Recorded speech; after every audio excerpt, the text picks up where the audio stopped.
ప్రియరక్షకుడైన యేసుక్రీస్తు నామంలో అనుదిన వాక్య ధ్యాన వీక్షకులందరికీ ప్రేమపూర్వక వందనాలు. ఆదికాండం మొదటి అధ్యాయం నుంచి 12 రోజులు 12 అధ్యాయాలు ధ్యానించుకున్నాం. ఈరోజు 13వ అధ్యాయాన్ని ధ్యానించుకుందాం. ఈ 13వ అధ్యాయాన్ని ధ్యానించుకునే ముందుగా అబ్రహాము జీవితంలో ముందు జరిగిన సంఘటనల్ని స్మరణకు తెచ్చుకుంటూ ఈ 13వ అధ్యాయంలో ఉన్నటువంటి సంగతుల్ని జ్ఞాపకం చేసుకుందాం. హారాన్లో ఉన్నటువంటి అబ్రహాముని దేవుడు పిలుస్తున్నాడు. నీవు లేచి నీ ఇంటి నుండి, నీ బంధువుల యొద్ద నుండి, నీ దేశము నుండి నేను చూపించేటువంటి దేశానికి బయలుదేరి రమ్మని.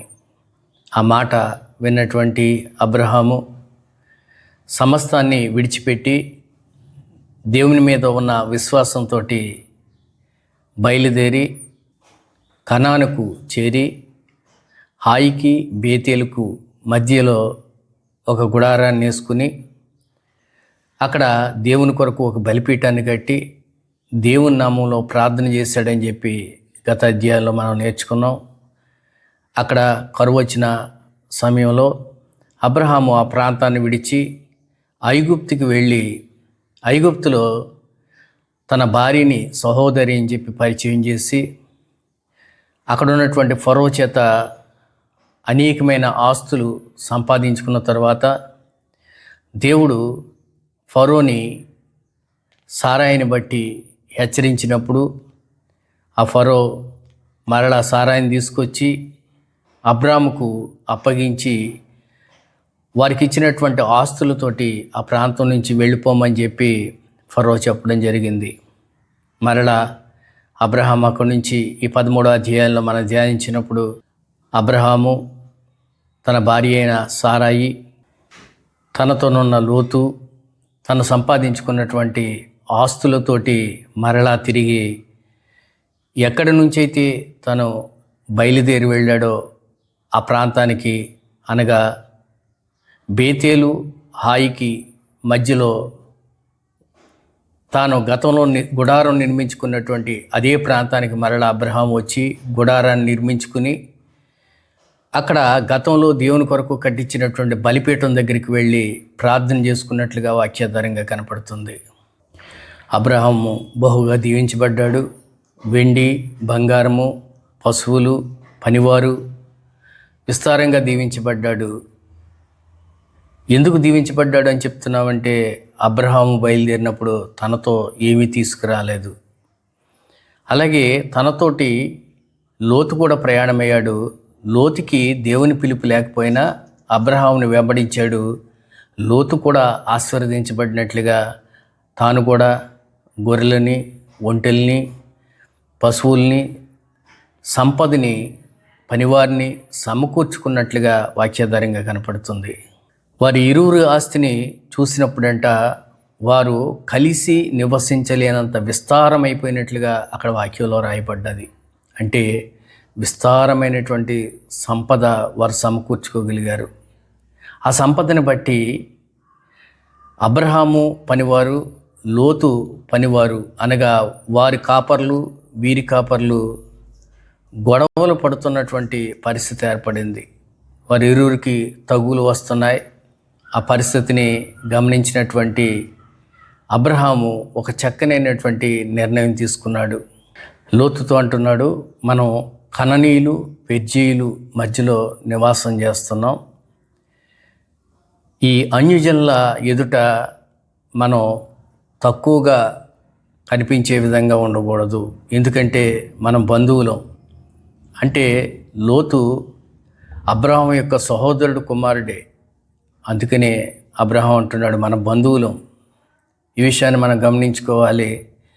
దేవుని పిల్లలు లేక దేవుని ఎరిగినటువంటి కుటుంబాలు ఎప్పుడూ కూడా అన్యుల ఎదుట దేవుని నామానికి అవమానం కలిగించేటట్లుగా తగులు తెచ్చుకోవటం, గొడవలు పడడం దేవునికి ఇష్టమయ్యే పని కాదు. ఎందుకంటే ఈ భూములు కావచ్చు, ఆస్తులు కావచ్చు, ఏది కూడా శాశ్వతంగా ఏ ఒక్కరి దగ్గర ఉండదు. అవి గతించిపోయేవి. ఆ గతించిపోయే వాటి కొరకు నిత్య జీవాన్ని ఇచ్చేటువంటి దేవునికి వ్యతిరేకంగా, దేవుని నామానికి అవమానం కలిగించేటట్లుగా మనం బ్రతకడం దేవుని చిత్తం కాదు. ఇక్కడ అబ్రహాం జీవితం కూడా అదే సూచిస్తుంది.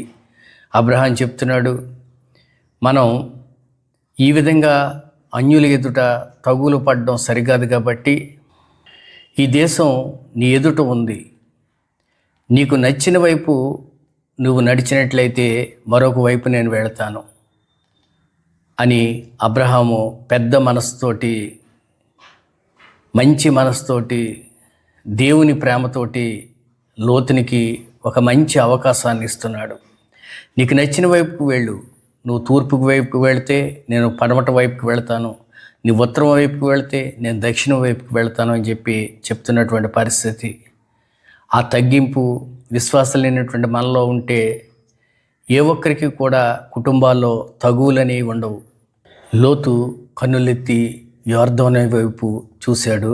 చూసినప్పుడు సొదొమ గొమొర అనేటువంటి పట్టణాలు ఆ దేశపు దేవుడు నాశనం చేయకముందు అవి ఎంతో రమ్యమైనవిగా, అందమైనవిగా, పచ్చగా ప్రాంతాలుగా లోతు కనిపించాయి.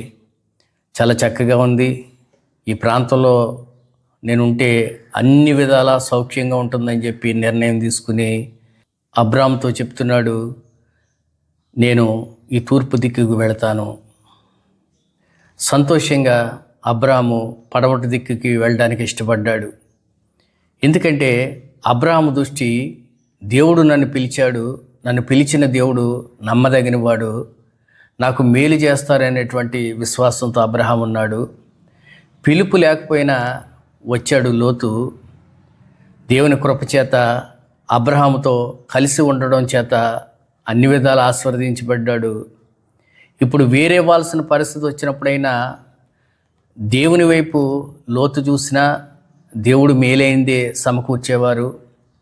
లేక తన పెద్దనాన్న అయినటువంటి అబ్రాము కుమారుణ్ణి నీకు ఏ ప్రాంతం కావాలని అడిగినప్పుడు మంచి మనసుతోటి, తండ్రి ఇంతవరకు నీతోనే నన్ను నడిపించావు, నేను నీతో ఉండడం వల్ల క్షేమంగా ఉన్నాను, నాకు క్షేమమైంది ఏదో నువ్వు సమకూర్చుతావు కనుక నువ్వు ఏ ప్రాంతానికి వెళ్ళమంటే ఆ ప్రాంతానికి వెళతాను అని చెప్పి అబ్రాము సలహా తీసుకుని ఉంటే లోతు జీవితం చాలా చక్కగా ఉండేది. అలా కాకుండా తన కన్నులతో ఏదైతే చూశాడో అది బాగున్నది అనేటువంటి నిర్ణయానికి వచ్చేసాడు. నేటి దినపు పరిస్థితులు కూడా అంతే. విశ్వాసులైనటువంటి వారు దేవుడు వారిని నడిపిస్తున్నటువంటి క్రమం నుంచి వారి కన్నులకి ఏదైతే రమ్యంగా కనపడుతుందో, ఏది మేలనిపిస్తుందో, ఏది తాత్కాలికమైనటువంటి సుఖాన్ని ఇస్తుందో వాటి వైపు పరిగెత్తడానికి ఇష్టపడుతున్నారు తప్ప, నా దేవుడు నన్ను నడిపించాలి, నా దేవునికి ఇష్టమైనటువంటి మార్గంలో నేను నడుస్తాను, నా దేవుని చిత్తాన్ని చేయడానికే నేను సిద్ధ మనసు కలిగి ఉంటాను అనేటువంటి ఆలోచనలు నేటి దినపు విశ్వాసంలో కనపడనటువంటి పరిస్థితులు. లోతు తూర్పు వైపు వెళ్ళి యొర్దాను ప్రాంతం అంతటిని తన స్వాధీనపరుచుకుని సొదొమ పట్టణంలో తన గుడారాన్ని ఏర్పాటు చేసుకున్నట్లుగా వాక్యాధారంగా కనపడుతుంది.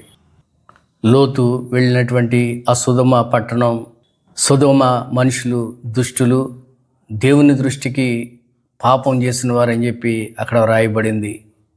అంటే లోతు తన కన్నులతో చూసినటువంటి ఆ ప్రాంతం దేవునికి ఇష్టం లేనిది అనేటువంటి విషయం వెంటనే లోతుకి బయలుపరచబడుతుంది. అయితే అబ్రాముని దేవుడు దర్శించారు. అబ్రామ్తో దేవుడు చెప్తున్నారు, ఈ పడమటి దిక్కు నుంచి తూర్పునకు, ఉత్తరానికి, దక్షిణానికి, పడమరికి ఈ దేశమంతటిని నీవు చూడు, దీన్ని నీకు, నీ తరువాత నీ సంతతికి నేను స్వాస్యంగా ఇస్తానని చెప్పి దేవుడు మాట్లాడుతున్నారు. అంతేకాదు దేవుడు అంటున్నారు, నీకు ఈ భూమి మీద రేణువులంత సంతానాన్ని, విస్తారమైన సంతానాన్ని నీకు నేను అనుగ్రహిస్తానని చెప్పి దేవుడు సెలవిస్తున్నారు. అప్పటికి అబ్రహాముకి సంతానం లేదు. అయినప్పటికీ దేవుని మీద విశ్వాసం ఉంచుతున్నాడు కనుకనే దేవుడు వాగ్దానాన్ని ఇస్తున్నారు. మరొకసారి నీకు రేణువుల వంటి సంతానము. చూడండి, ఈ భూమి మీద అనేకమైన రేణువులు ఉంటాయి. అవి మట్టిలో రేణువులు అయి ఉండొచ్చు, ఇసుకలో రేణువులు అయి ఉండొచ్చు, రకరకాల పదార్థాల్లో అనేకమైన రేణువులు ఉంటాయి. దేవుడు ఉద్దేశించి చెప్తున్నటువంటి మాట, ఈ భూమి మీద ఉన్నటువంటి రేణువులంత విస్తారమైన సంతతిని నీకు ఇస్తానని చెప్పి.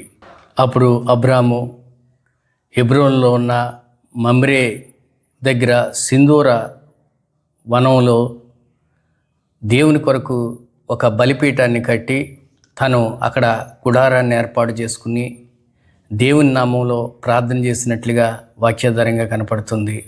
ఈ అధ్యాయం ద్వారా అబ్రాము దేవుని మాట చెప్పిన నడుస్తున్నట్లుగా దేవుడు అబ్రహాము పక్షంగా ఉద్దేశించిన ఉద్దేశాలు దేవుడు నెరవేరుస్తున్నట్లుగా మనకు బయలుపరచబడుతున్నాయి. అబ్రాము దేవుని మీద ఆధారపడ్డాడు కనుకనే వెళ్ళిన ప్రతి చోట బలిపీఠాన్ని కట్టడం, దేవుని నామంలో ప్రార్థన చేయడం చేస్తున్నాడు.